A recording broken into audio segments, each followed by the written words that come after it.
noite, sejam bem-vindos a mais uma live aqui da Florestal. Espero que todos estejam bem aí, nos ouvindo bem. Então, gostaria de dar as boas-vindas para vocês também, verificar se vocês conseguem nos ver adequadamente aqui na tela. É um tema um pouco maçante, assim, porque a gente vai ter que falar um pouquinho de regras, leis, burocracias aí da questão ambiental, do nosso código, mas ele é oportuno porque ele traz oportunidades, né, na área de restauração, na área de recomposição de áreas de reserva, adequação ambiental, né, que são ferramentas importantes para que a gente possa promover a sustentabilidade das propriedades e também requisitar junto aos órgãos de cada estado, né, uma vez que são os estados que vão regulamentar as regras do código e tal, né. E aí a gente vai comentar algumas coisas que a gente enfrenta aí esse tema ao longo das atividades florestais do nosso dia a dia, né, um pouco que a gente conhece de alguns estados, e a gente trabalha muito, como a gente planta nativas em área comum também, né, sem ser só em áreas de restauração, em áreas de restrições ambientais, a gente já conhece bem um pouco as regras de se plantar, de organizar a papelada, e a gente acaba sendo, muitas vezes, precursor das regras, né? Então, a gente gera demandas para os órgãos, e isso faz com que eles corram atrás de nos atender, porque eles têm que nos atender às demandas, e esse que é o principal foco aí, né? Então, como a gente criar essa demanda para que os órgãos busquem a regulamentação, quanto mais rápido regulamentar, melhor para que o código seja implementado plenamente e a gente tenha segurança jurídica dentro da propriedade rural, né? Então, é muito importante a gente conhecer as regras para saber gerar a demanda certa, com base na legislação, com base nos direitos nossos que a gente tem como produtor, que a gente possa transformar os nossos passivos ambientais, né, entre aspas aí, que eles também trazem muitos serviços para a propriedade, em ativos, né? Então, tem muita coisa sendo encaminhada aí nesses momentos de discussão do código da COP de Paris, né, do Acordo do Clima, e regras dos serviços ambientais sendo regulamentadas, e, enfim, várias coisas que têm a agregar valor a esses passivos ambientais importantes na propriedade. Eu acho que aqui, a primeira parte aí, o Rodrigo vai iniciar. Ele tá sempre participando das reuniões do pessoal das secretarias, nas articulações dessas reuniões com instituições não governamentais, nas discussões sobre esses temas. Então, ele vai dar esse start, depois a gente vai contar um pouco como que está o case do estado de São Paulo, que é um estado que vem promovendo muitas alternativas para a restauração de reserva legal, que eu acho que pode ser modelo para outros estados seguirem nessa demanda, seguirem o fluxo aí, adotar algumas alternativas que ele vem promovendo. Legal, pessoal, eu sei que a grande maioria de vocês já me conhece, já me viu aí nos nossos vídeos, já conversou comigo, muitos de vocês, mas eu vou falar rapidamente, porque as lives que a gente faz, a gente sempre tem gente nova que não nos conhece, Então, a Futuro Florestal é uma empresa que está no estado de São Paulo.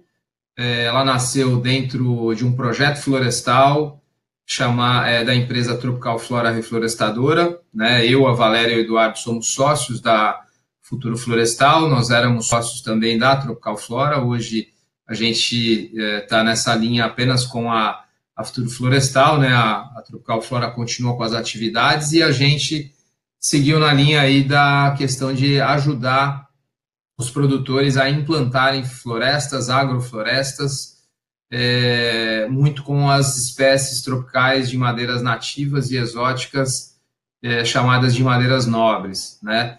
E aí, dentro desse tema, entra também as questões relacionadas à restauração, né, de reserva legal e APP, né, depois do Cadastro Ambiental Rural, finalmente a gente ter conseguido aí apaziguar os ânimos, né, depois do Código Florestal amplamente discutido em 2012 e essa lei ter sido colocada em prática.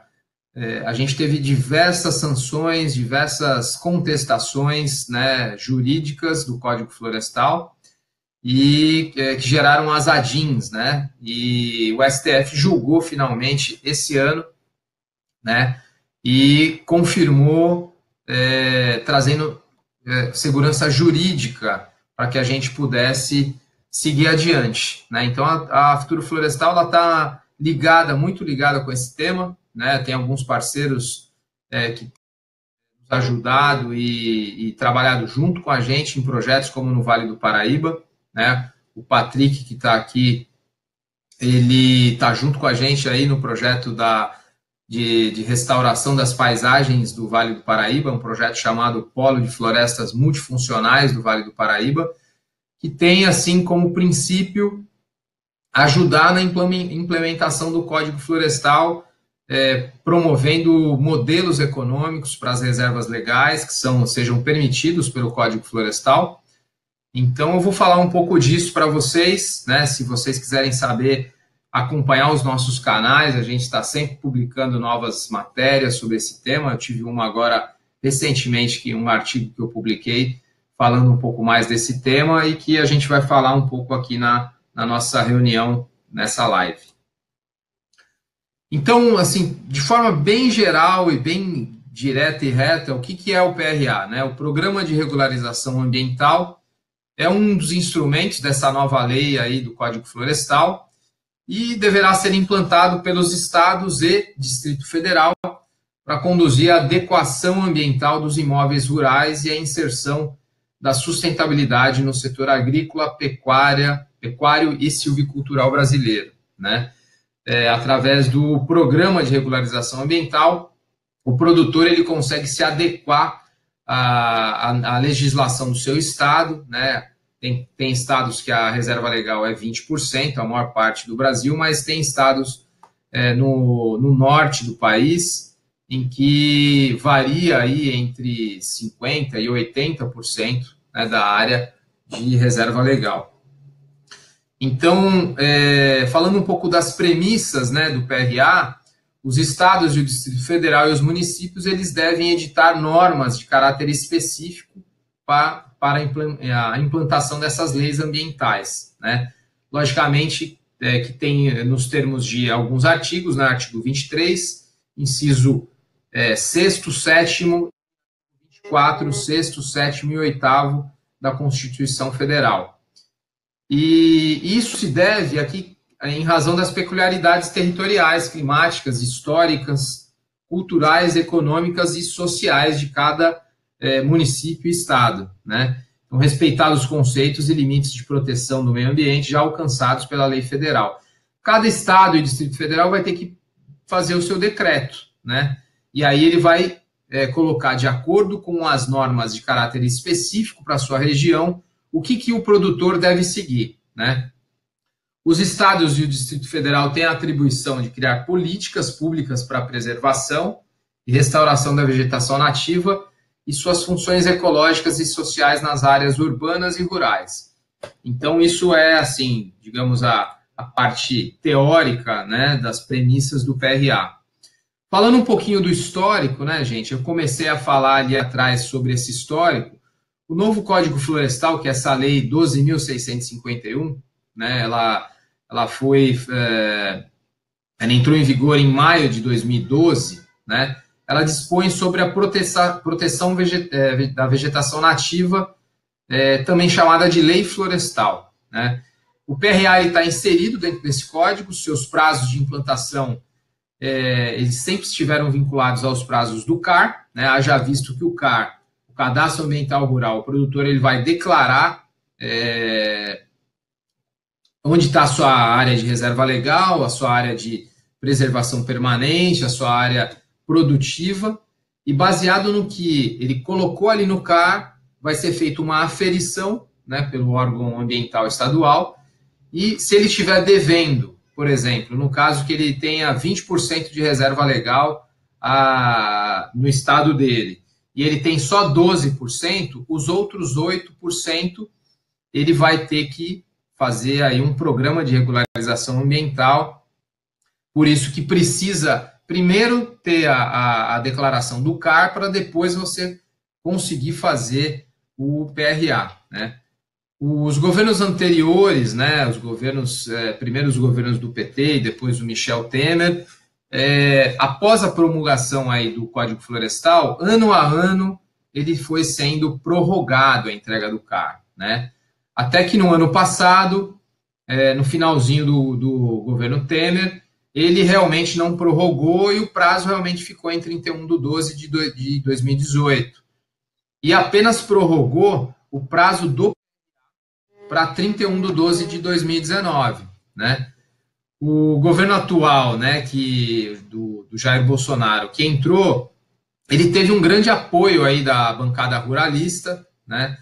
E aí, através da Frente Parlamentar da Agricultura, fizeram diversas tentativas de mudar um pouco do que definia o Código Florestal com relação ao CAR e ao PRA, né? Então, tiveram algumas tentativas, como inicialmente foi a MP 867, né, que a Frente Parlamentar da Agricultura conseguiu um grande número de parlamentares que votou a favor, então ela passou no parlamento, mas o Senado acabou não julgando a tempo essa medida provisória e ela acabou caducando, né?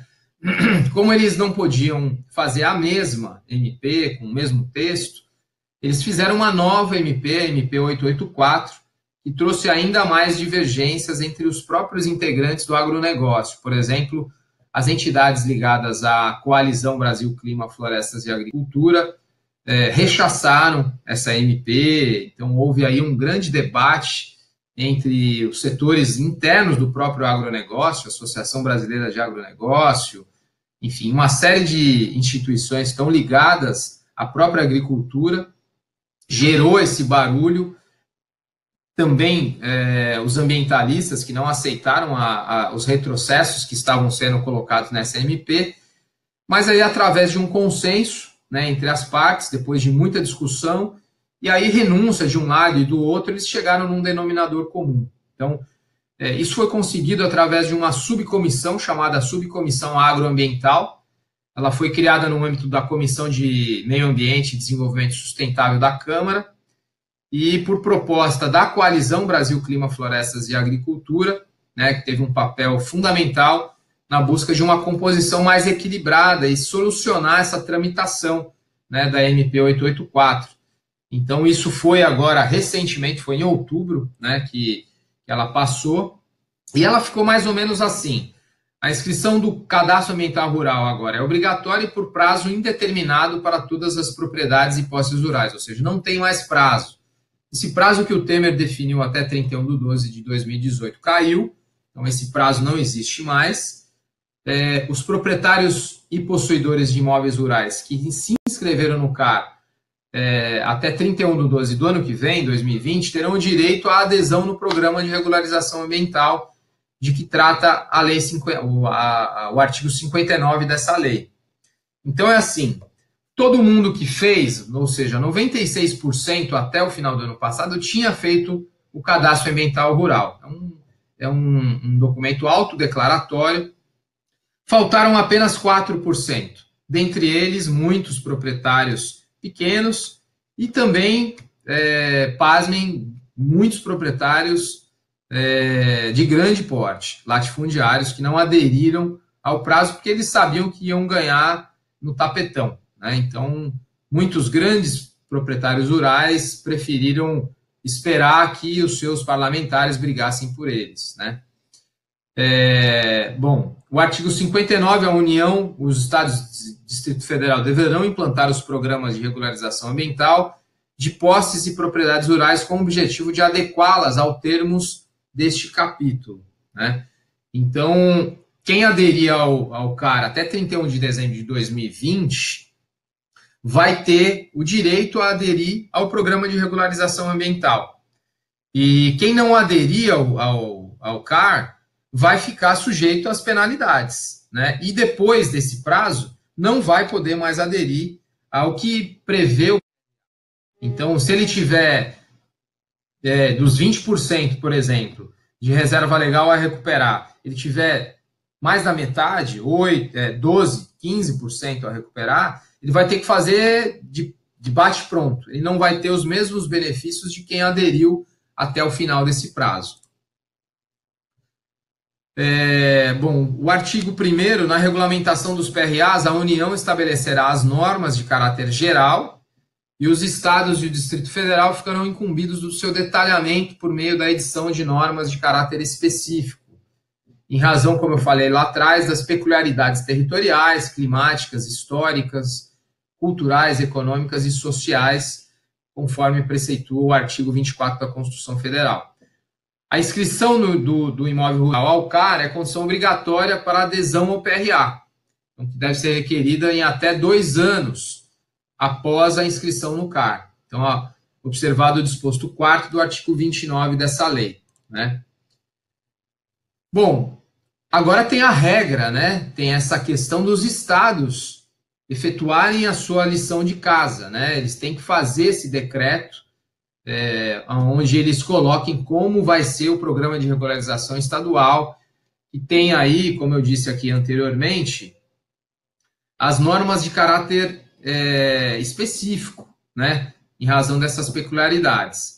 Então, se os estados e o Distrito Federal, aqueles que não implantarem o PRA, né, essa lei do PRA estadual, até 31 de dezembro de 2020, o proprietário ou possuidor do imóvel rural, para não ser prejudicado, ele poderá aderir ao PRA da União, implantado pela União, que prevê já o PRA disposto no Código Florestal. Então, eu acho isso muito importante para que a gente possa seguir adiante, né? Aqueles estados que não conseguirem cumprir vão conseguir através da lei federal. Bom, o artigo entrou em vigor na data da publicação em 17 de outubro de 2019.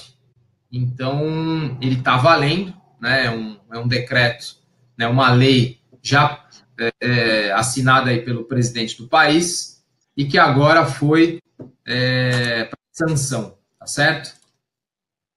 Eu vou passar agora a palavra, então, para o Eduardo. Ele vai falar um pouco dessas questões que falam aí sobre os métodos, né, de restauração baseados no programa de regularização ambiental, que tem aí o viés econômico, tá certo? Vamos lá, Eduardo. Bom, só complementando um detalhe aí do que o Rodrigo falou, bom, tem vários estados, o CAR, ele continua permanente, então você sempre é um banco de dados que você vai fazer alterações conforme a necessidade, né, de declarações e tal. Existe ainda uma dúvida de como será feita a validação do CAR. Então, estadualmente, fica um jogo de empurra-empurra, né, mas tem sido desenvolvida uma ferramenta digital, com inteligência artificial, que vai identificar e validar o CAR automaticamente, e onde houver erro, vai ser manualmente. Então, a validação do CAR vai ser muito importante, é uma etapa muito importante, né, para conferir o que foi declarado, né, já que é autodeclaratório. E existem alguns estados que você tem o CAR nacional e tem alguns estados que têm o seu sistema próprio. Então, São Paulo tem um sistema próprio muito interessante. E outros estados, inclusive, na hora de cadastrar o CAR, você já adere, já tem que colocar o seu PRA. Então, o estado da Bahia, por exemplo, é um estado, quando você declara o CAR, você já tem que fazer o PRA e subir o PRA e assinar o termo de compromisso. Então, cada estado acaba criando a sua normativa, a sua regulamentação. Né? Tem estados mais avançados, outros menos, e uns criam regras demais, outros são mais pragmáticos, fazem a coisa andar. Então, infelizmente, isso é muito heterogêneo no estado, no Brasil ainda, né? Essa parte de sistemas. Então, vai ser muito heterogêneo. É difícil a gente fazer uma live e passar uma regra, passar uma orientação geral, né? Onde a gente tem muita diferença entre os estados, tá? Então, aqui em São Paulo, né, como é um case interessante, por quê? São Paulo, a Secretaria do Meio Ambiente de São Paulo vem fazendo um esforço muito grande, principalmente na questão de reserva legal. As terras no estado de São Paulo são muito caras, né? Então, um dos receios da Secretaria é que, com a regulamentação das cotas de reserva legal, onde você pode arrendar ou comprar áreas de reserva legal em outras, no mesmo bioma, em outras regiões e tal, o receio de exportação de reserva legal para outros estados. Então, você tem estados que têm mais vegetação nativa, e aí o receio é que essa vegetação saísse do estado, né? Então, ele vem criando regulamentações para facilitar a restauração de reserva, tá? Então, na parte, principalmente, para uso econômico, né, uma vez que isso é um custo, dessa implantação gera um custo e muitas vezes ele não é barato, né? Então, como você possa aproveitar economicamente daquele plantio que você está fazendo, daquela ação de restauração, para uso econômico, madeireiro, não madeireiro, né? E em diferentes níveis, né? Então, pequenos proprietários rurais, abaixo de 4 módulos, tem um viés de trabalho, onde ele pode aproveitar áreas de APP também para composição de agroflorestas, e áreas de médios e grandes, já acima de 4 módulos, já outras regulamentações, tá? Então, quando a gente começa a falar, então, bom, beleza, vou me regulamentar, como que eu vou fazer esses plantios, como eu posso pensar nisso, né? Então, a gente começa a criar as primeiras perguntas, né? O que que eu vou plantar, como que eu vou plantar, se eu posso consorciar isso, né, com alguma cultura agrícola, quanto custa isso, né, outra parte de viabilidade, qual que é o prazo de retorno, de produção desses sistemas, quais as técnicas que eu posso utilizar, já que hoje existem técnicas muito interessantes aí, como a muvuca, que é o plantio semeadura direta, né, ao invés de plantio de mudas. Então, pode estar composta ou não com plantio de mudas e uso econômico, né? Então, o produtor fica cheio de dúvidas, né? E aí, uma coisa muito importante é como que eu vou inserir essas árvores aí dentro das minhas áreas de reserva APP, que sistemas, e aqui tem uma figura que eu gosto bastante, que é a proximidade, né? A gente tem muita dificuldade na extensão rural, né? Então, a proximidade do produtor com o técnico, em campo, onde o técnico tenha um suporte desse suporte numa extensão rural, onde ele enxerga a realidade, a dificuldade do produtor, na realidade dele, são muitas realidades na área rural, né? Só em São Paulo são muitas, imagine que cada estado tem a sua particularidade, e essa proximidade é importante para se chegar ao principal modelo, não existe um modelo único, não existe uma receita de bolo, né? Então, cada produtor gera uma demanda, com o técnico ela é muito importante para que tenha sucesso na atividade. E aí, nessa proximidade que você identifica qual que é o perfil do produtor, ele é grande, médio, pequeno, ele tem experiência na agricultura ou não, né? A gente tem muitos investidores rurais aí, são profissionais, empresários que investem na área rural, mas não necessariamente eles sobrevivem da área rural, eles fazem investimentos na área rural, têm alguma certa renda, mas não é a atividade principal de sobrevivência dele. Então, isso gera uma certa demanda. Então, tem muitos produtores que já vivem daquilo, então ele vai partir para uma coisa mais agroflorestal, ele precisa de uma receita mensal, ele precisa de uma receita anual, né? Então, isso ajuda muito no qual sistema você vai plantar. Então, quando a gente fala em restauração, basicamente, a gente vai estar falando em sistemas mistos, né, consorciados, porque a gente vai ter uma demanda de regulamentação que vai ter a necessidade de presença das espécies nativas, né, dentro dessas áreas, e sendo consorciadas com exóticas ou não. Então, no estado de São Paulo, vou falar um pouco, você pode trabalhar com até 50% desses indivíduos exóticos, né, para facilitar o manejo, antecipar a receita, você já tem, às vezes, mercado constituído. E então, aí é uma nova fronteira da silvicultura, onde a gente vai ter uma oportunidade de desenvolver uma silvicultura de nativas e exóticas, consorciar essas espécies em sistemas produtivos. Então, aí está aí uma nova grande oportunidade do desenvolvimento da silvicultura de espécies nativas, que sempre ficou relegada a só restauração, sem uso econômico. Então, agora a gente tem a missão de identificar as melhores espécies, os seus usos, resgatar os conhecimentos tradicionais daquelas espécies, seja madeireiro, seja não madeireiro, né? Então, existem muitos usos não madeireiros importantes, farmacológicos, né?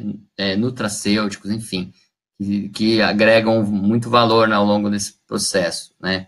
E até castanhas, frutas, né? Então, estão dentro desses sistemas. E aí vai gerar sistemas de pelo menos 2 a 4 espécies. Quando a gente vai agregar nativas, a gente vai botar 20, 30 espécies dentro do sistema, vai aumentar essa complexidade de manejo. Então, essa presença do técnico, essa experimentação e a busca de informação de casos de sucesso vão ser muito importantes. E no estado de São Paulo, eles estão preconizando também faixas, né, plantio em faixas de 5, 6 árvores, de 5, 6 linhas de uma espécie, por exemplo, exótica, 5, 6 linhas de nativas, para facilitar a colheita, facilitar o manejo, enfim, né? Então, nós vamos implantar esse ano diversos modelos agora no Vale do Paraíba, onde a gente vai ter linhas intercaladas, exóticas com nativas, exóticas com banana, frutíferas, e outras nativas madeireiras, linhas intercaladas, linhas duplas, linhas triplas, faixas de 5, 6 árvores. Então, vão ser modelos muito importantes para dar embasamento para o desenvolvimento dessa tecnologia.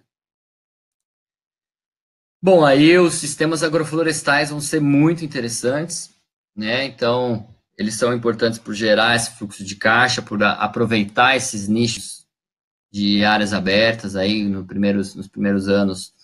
Tem muita insolação, e os pequenos proprietários vão poder fazer isso, né? Tem muita facilidade, por exemplo, na questão do estado de São Paulo, os menores de 4 módulos vão poder fazer agroflorestas em suas áreas de APP também. Muitas vezes a gente pega um pequeno produtor, ele tem lá 10, 20 hectares, e às vezes, por exemplo, no Vale do Paraíba, que é uma região montanhosa, a melhor área é a APP. É uma área mais plana, é uma área de várzea, é uma área às vezes que tem um solo melhor, uma área mais fácil de trabalhar. Geralmente uma área que está consolidada, às vezes ele tem construções ali e tal. Então é uma área nobre de uso econômico dele. Então ele vai poder usar aquela área para uma agrofloresta com frutas. Só madeireiros, uso madeireiro que vai ser um pouco mais restrito em área de APP. E então você trabalhar com sistemas agroflorestais melhora o fluxo de caixa. É importante você atentar por culturas agrícolas regionais, para você ter mercado, né? Então, tem regiões de café, regiões de palmito, regiões, né, no caso da Bahia tem o cacau, no São Paulo tem muita banana, laranja, e a gente tem um trabalho de resgate das frutas nativas, né? As superfrutas nativas que a gente tem, como bacubari, cereja do Rio Grande, grumichama, uvaia, são pelo menos umas 8 a 10 espécies aí muito importantes e com bom potencial de produção. Então, tem tanto a produção dela em campo, como o beneficiamento dessas frutas depois. Então, tem vários desenvolvimentos de pesquisa sendo trabalhados simultaneamente. E as culturas anuais, que se intercalam ali, e também aqui eu acabei não colocando as medicinais. Então, tem vários óleos essenciais e outras frutas, ervas de potenciais medicinais que podem entrar também nesses sistemas. E aí algumas exóticas, né? Aí tem algumas listas de espécies que a gente vem trabalhando, os mognos africanos, a teca, a cássia. As do lado esquerdo aí são as mais comuns, as do lado direito são as mais potenciais, né? Que é menos utilizadas, mas que têm potenciais, que são as terminálias. O cinamomo, que é a Santa Bárbara, só tem chamado até de mogno asiático e tal. Então, a gente tem uma gama de espécies muito grande, tanto nas exóticas. E aí, quando a gente põe as nativas, a gente tem pelo menos umas 20, 30 espécies muito interessantes. Foi feito um trabalho muito legal pela WRI, a World Resources International, que eles montaram o projeto Lacunas de pesquisa e desenvolvimento de nativas, e eles listaram eles fizeram uma lista de espécies para Mata Atlântica e Amazônia, que devem ser estudadas. Tem muitas dessa lista aí, estão nessa lista. Então, nós temos aí os araribás, a gente tem as castanheiras, guanandi, guaritá, os ipês, jequitibás, né? São espécies muito interessantes que podem ser todas madeiráveis aí. Algumas delas têm mais conhecimento, mais experiência, e outras ainda têm um potencial, mas ainda pouco conhecimento silvicultural prático, tá? Mas o potencial é enorme. Bom, aí, então, assim, basicamente, o que São Paulo usa, né? Ele usa lá o artigo 3 da Reserva Legal, onde ela tem a função de assegurar o uso econômico do modo sustentável dos recursos naturais. Então, região norte já explora a Reserva Legal há muito tempo, na parte de manejo florestal madeireiro, sustentável. Então, a Reserva Legal, ela tem uma função ambiental, mas ela tem uma função econômica, né? Ela foi criada lá atrás, na década de 60, visando o quê? Que a gente não perdesse o uso madeireiro, que a gente tivesse garantia de ter essa madeira no uso da propriedade, que era muito importante a lenha, não tinha muita energia elétrica na área rural, então estava se acabando com a mata nativa e se tinha uma preocupação muito grande de você ter ativos florestais para uso econômico. Não se tinha eucaliptocultura naquela época, né? Estava iniciando. Então, o uso econômico, a reserva legal tem essa dupla função, ambiental e econômica, né? Ela não é um passivo ambiental, ela tem que ser um ativo financeiro também.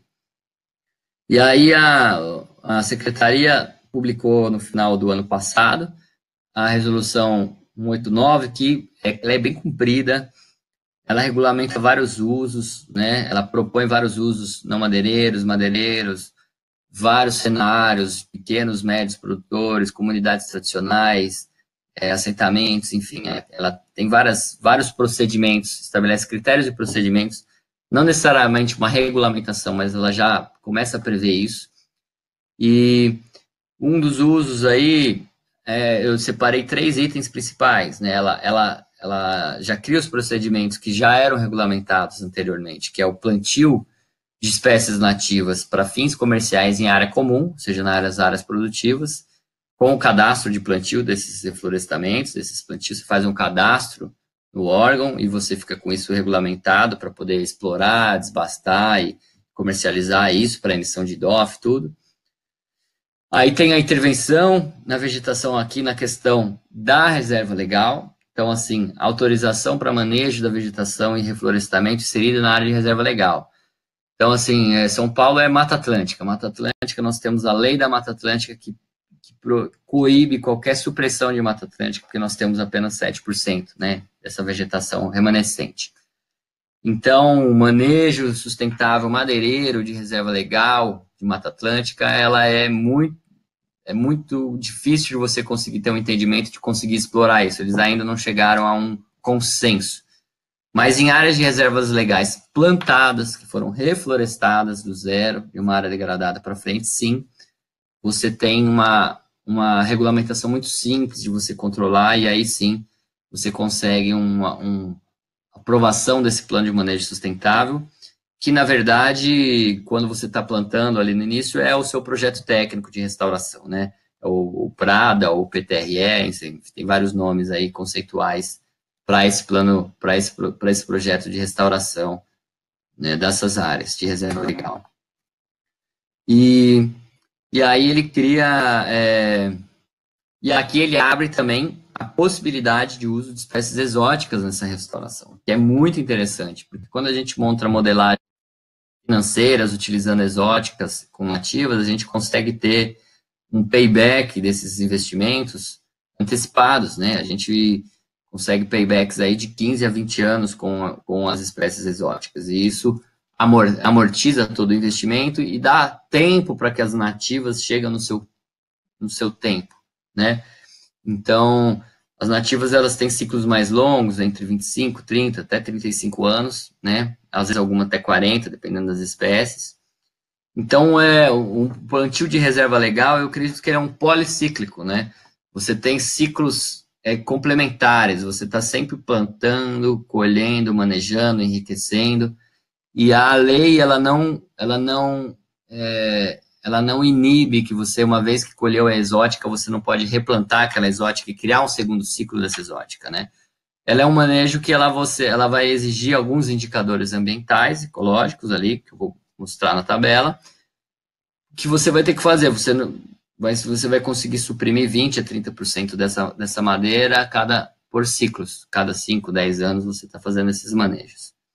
Então, tem toda uma tecnologia muito interessante de se desenvolver na parte de silvicultura tropical e que vai poder criar oferta de madeira tropical para o mercado, de maneira sustentável, né, no longo prazo. Então, esses indicadores ecológicos, então aí, esse é o que está na SMA 32, que já é mais antiga até, e que mostra aí os indicadores que você vai ter que observar nos seus monitoramentos de 3, 5, 10 e 15 anos, para você chegar nos 20 anos e falar, bom, beleza, minha área de reserva legal está restaurada, está ok, já estou adequadamente regularizado perante os órgãos ambientais, né? Isso é uma sugestão do órgão que ele vai seguir. A gente conversa bastante com o pessoal da secretaria, eles falam, bom, nós vamos perseguir isso. Nada impede que ao longo do caminho a gente também não vai ter que rever esses números conforme a tecnologia desenvolve, os sistemas evoluem, né? Então, acredito que essa questão vai evoluir bastante. E na questão de oferta de madeira, por exemplo, São Paulo a gente tem alguns estudos do setor sucrocoleiro que falam que é o seguinte: o setor sucrocoleiro tem de 800 a 1.000 hectares, a 1 milhão de hectares só o setor de cana, a ser restaurados de reserva legal. Isso aí seriam suficientemente para abastecer o consumo de madeira do estado de São Paulo. São Paulo consome mais de 5, 6 milhões de metros cúbicos de madeira tropical por ano, que vem da Amazônia.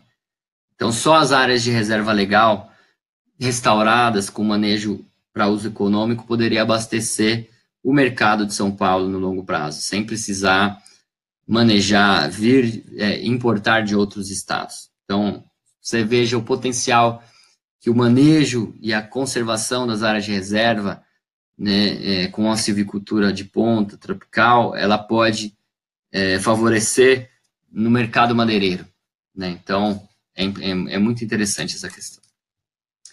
E aí, os sistemas de monitoramento que o Estado vem desenvolvendo, o sistema SARI, que você vai fazer todo o monitoramento, todo o seu cadastro fica digital, de uma forma pragmática para facilitar o processo, reduzir burocracia, reduzir as necessidades de ao máximo as necessidades de vistorias, né, de campos, começa a ficar difícil, os órgãos são pouco preparados com o pessoal, imaginem diversas propriedades dando entrada nisso, eles tendo que vistoriar tudo, então isso é uma tendência. A gente acredita que a gente demanda do órgão o seguinte, bom, eu quero fazer um cadastro de plantio de nativas, então me coloca isso no sistema do CAR. Por que eu não posso declarar isso nas plataformas do CAR, onde já tem lá as ferramentas de desenhar os talhões, de eu inserir informações, subir arquivos, né? Eu acho que a tendência é esses sistemas evoluírem para cada vez ficar mais digital e facilitar e democratizar essas informações e esse acesso para os produtores, né? E aí a gente tem, né, fazer esses cadastros, a gente, numa área de reserva, a gente vai ter um pouco mais de restrições, todo manejo de madeira nativa a gente tem que operar o sistema DOF, então vai assim, vai ter bastante emprego para a parte de engenharia agronômica, dos engenheiros aí, agrônomos e florestais, né? É bom, tecnicamente, para os profissionais, mas para o produtor gera entraves, né? Ele está cada vez investindo, tendo que gastar mais. Essa é uma das questões que o Polo Florestal do Vale do Paraíba, multifuncional, vem discutindo. Fala, não, a ideia é se criar um polo, uma região de desenvolvimento florestal, onde tenha uma instituição que faça esse meio de campo entre o produtor e o órgão, né? Onde o pequeno e médio produtor que não tem acesso a essa informação, não tem dinheiro para bancar esse técnico, possa ser abastecido de informação e ter esse suporte. E aqui é para quem não conhece aí o Cadastro Técnico Federal do IBAMA, onde a gente tira a DOF, faz cadastro. Esse é um documento, quando a gente consegue imprimir esse documento, a gente fica realizado. Mas, enfim. E aqui um pouco das espécies, né? O mogno brasileiro é a principal madeira nobre aí, então todas as outras espécies vêm para substituir esse cara aí, né? Então, ele tem umas dificuldades silviculturais, tem a broca do mogno, do ponteiro, então ele tem que ser manejado, tem que ser controlado essa broca. Então, em sistemas mistos, né, da reserva legal, ele tem uma disponibilidade melhor de se trabalhar, ele pode vir com enriquecimento, menos indivíduos por hectare, então ele é viável de se trabalhar, é para um pouco mais experiente. A gente tem plantios com ele muito de grande sucesso, e ele é bem interessante para se trabalhar no médio prazo para esses produtores que estão tendo mais experiência com a silvicultura. O guanandi é uma espécie que a gente trabalha há 15 anos, ele veio no intuito de substituir o mogno pela proximidade da sua madeira, semelhança, uma madeira muito boa, tem boas qualidades silviculturais, vai em plantio puro, um plantio misto, tem uma boa forma, né, tem um crescimento um pouco mais lento, mas ele é muito interessante. A gente tem uma experiência grande com ele, a gente estimava cortar ele com 20 anos, que eram as projeções da América Central.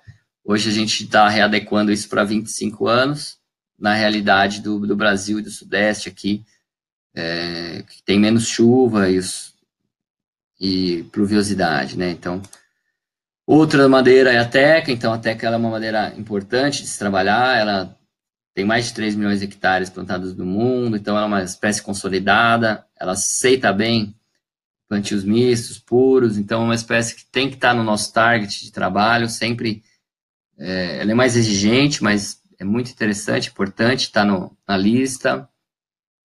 O mogno africano, então temos aí 3, 4 espécies de mogno africano, o senegalense é o mais rústico deles, e exige aí um pouco de paciência na questão de condução das podas. Ele tem uma boa aptidão para áreas mais secas, para sistemas agroflorestais, consórcios com nativas, a gente vai fazer alguns trabalhos interessantes com ele, com café, com palmito, com cacau, pouca coisa ainda, eu acredito que vai surgir agora, na Bahia tem alguns plantios vindo, mas ele é uma espécie muito rústica, até para o semiárido, né? Então, o pessoal aí da Paraíba, do Pernambuco, do Nordeste, tem plantado ele com sucesso, e ele tem se adaptado até a regiões com menos de 1.000 milímetros, 800, 700 milímetros. Ele suporta muito bem e pode ser conduzido. O Ivorensis, que na verdade ele foi reclassificado botanicamente depois de umas identificações das matrizes da Embrapa de Belém. Então, o que a gente conhecia por Ivorensis no Brasil, ele é o grande foliola, né? Então, é uma espécie muita boa aptidão, uma boa forma, ele é mais exigente um pouco em pluviosidade, em sol, mas ele dá menos poda, e ele tem uma facilidade de se trabalhar em sistemas agroflorestais também,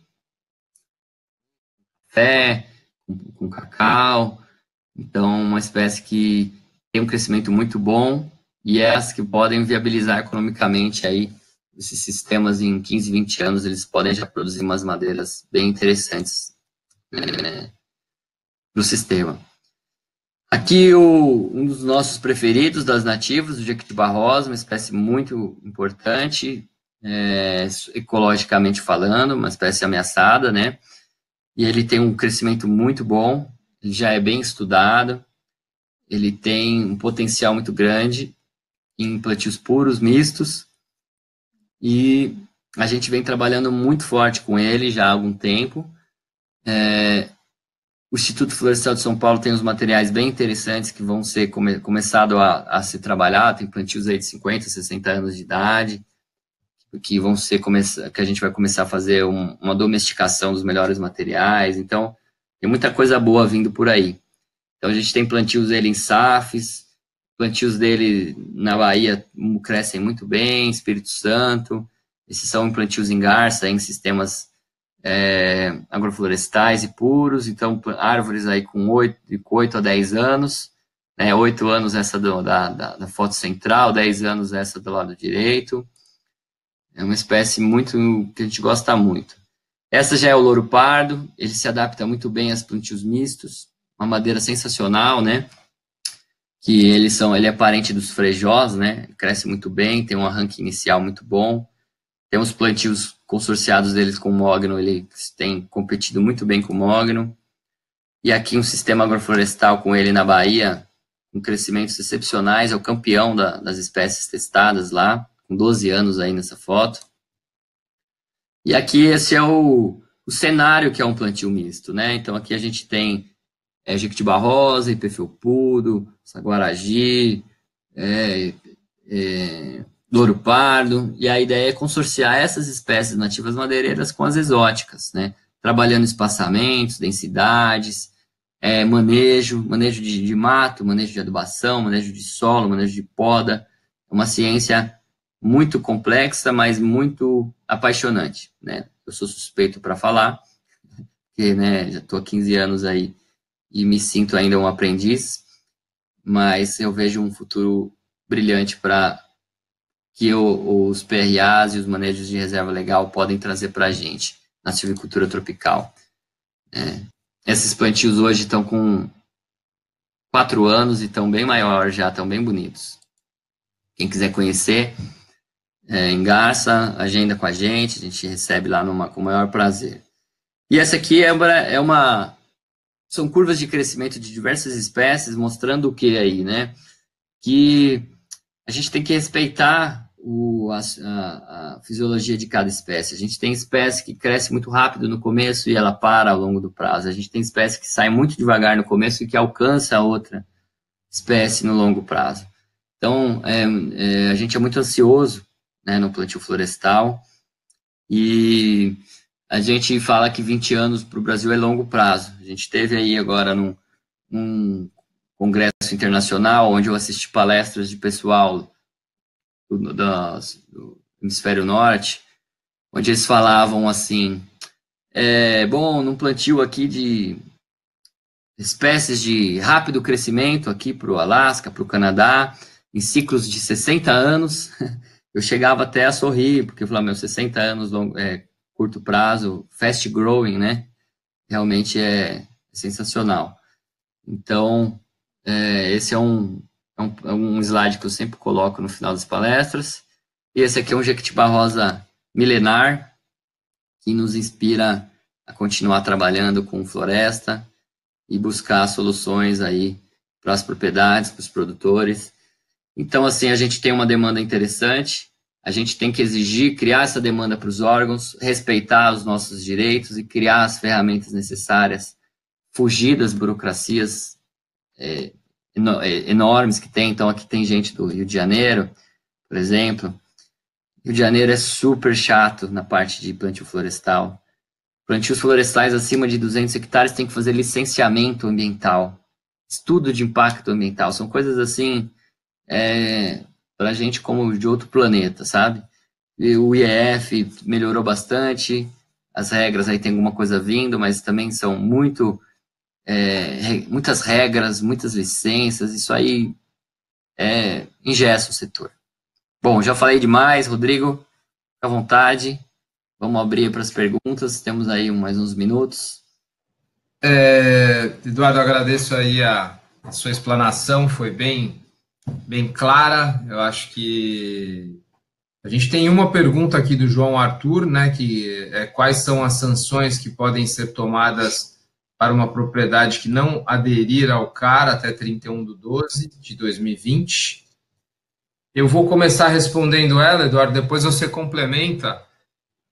Então, João, a sanção principal de quem não aderir ao CAR até 31/12/2020 é que não vai conseguir aderir ao PRA, ao Programa de Regularização Ambiental, e colocar para o órgão do seu estado como ele pretende restaurar a sua propriedade, né? Se ele pretende restaurar fazendo o manejo, né, da área, se ele pretende restaurar fazendo muvuca de sementes, regeneração e tal, ele vai ter que aceitar o que o órgão vai dizer para ele se ele tomar uma sanção legal do órgão, se ele tomar uma fiscalização do órgão ambiental dizendo, olha, você não fez o CAR e eu detectei que você deve X% de reserva legal, X% tantos de áreas de preservação permanente.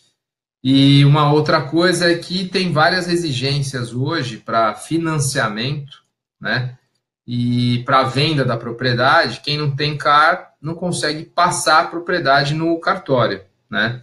Então, quem vai vender a propriedade sem CAR não consegue finalizar o negócio, transferir a propriedade para o novo proprietário, e bancos públicos também não têm aceitado emprestar dinheiro, por exemplo, Banco do Brasil, BNDES, Caixa Econômica, para quem não tem o CAR declarado, né, nos órgãos ambientais como é o exigido. Então, assim, a princípio é isso. Se o Eduardo quiser complementar. O CAR ele vai ser exigido para tudo agora, né? Ele acabou se tornando um documento importante para você tirar um financiamento de um trator, eles te pedem o CAR. Então, é importante, é um documento que tem que ser regra.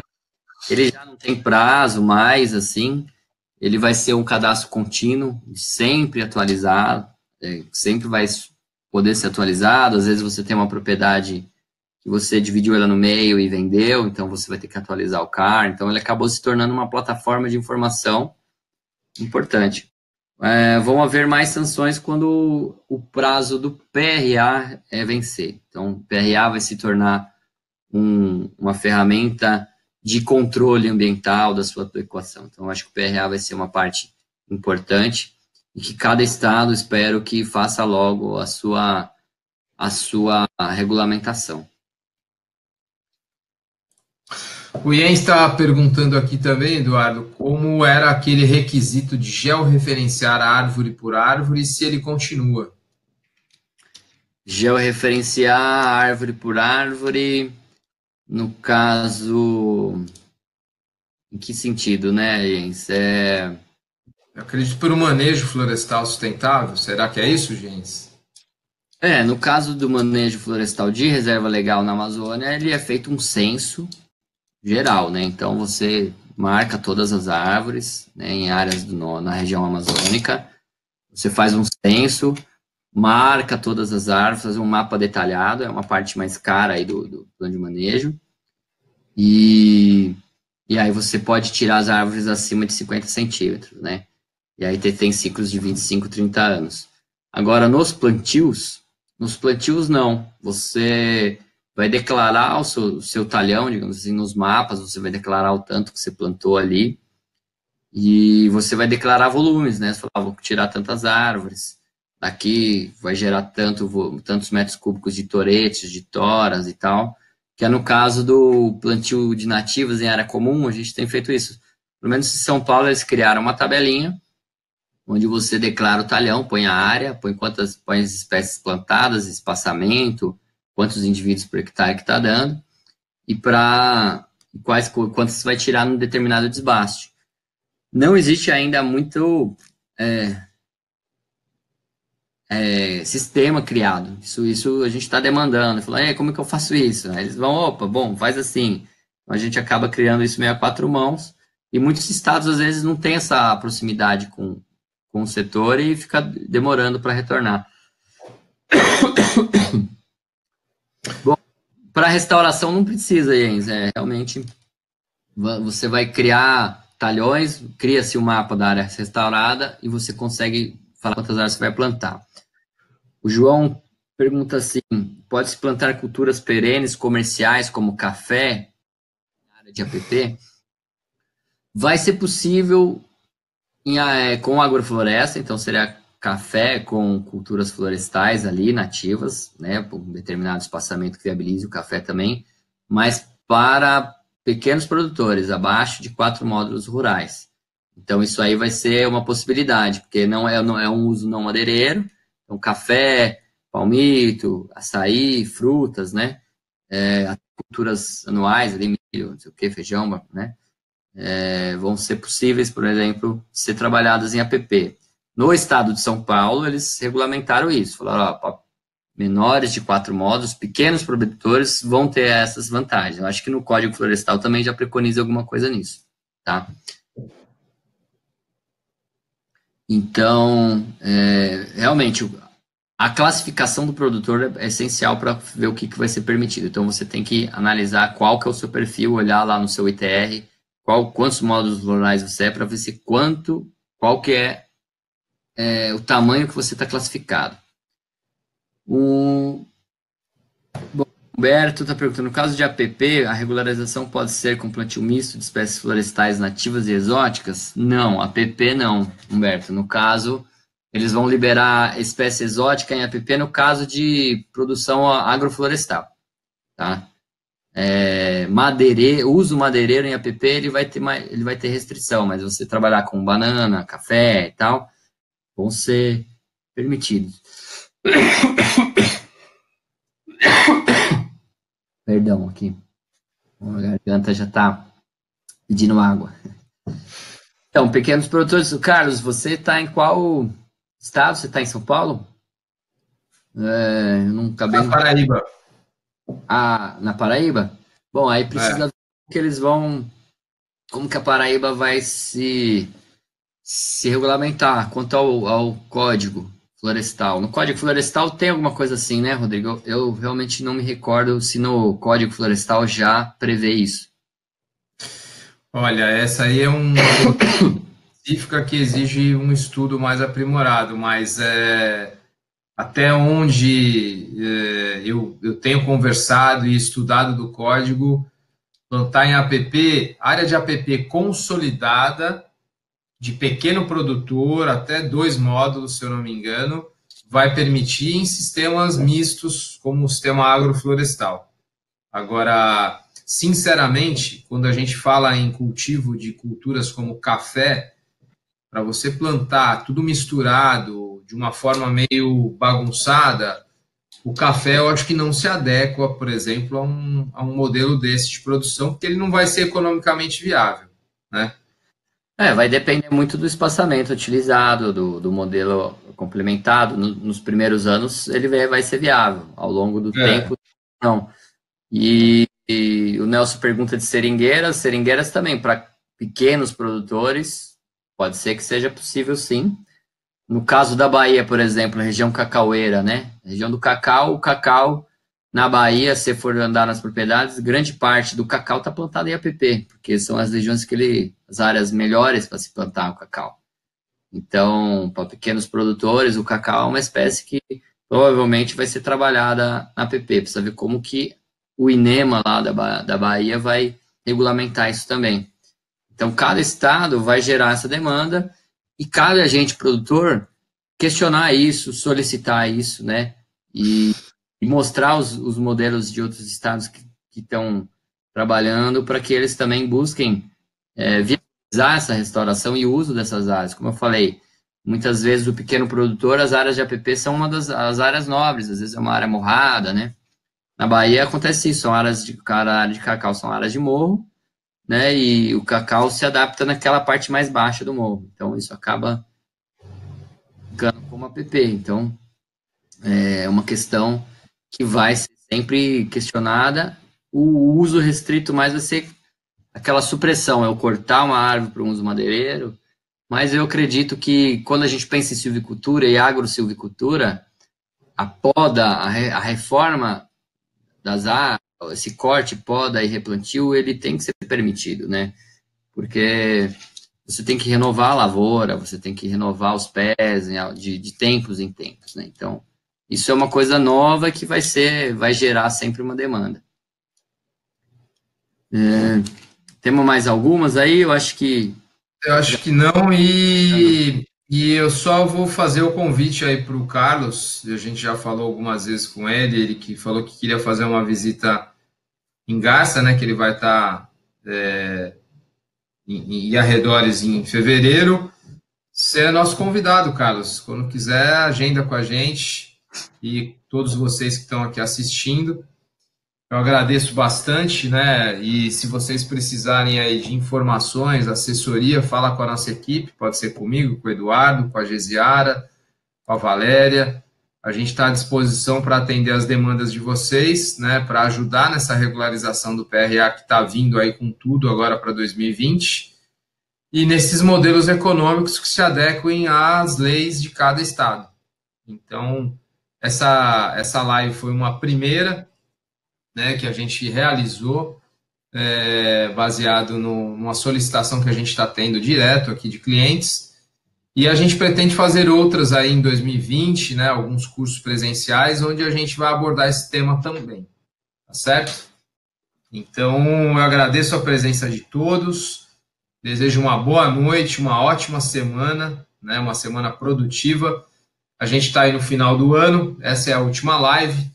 Então, aproveito para desejar para vocês um excelente Natal, muita união, né, familiar, muito amor, muita paz e um 2020 recheado de floresta, recheado de esperança, apesar aí dessa guerra, dessa polarização que a gente está no nosso país.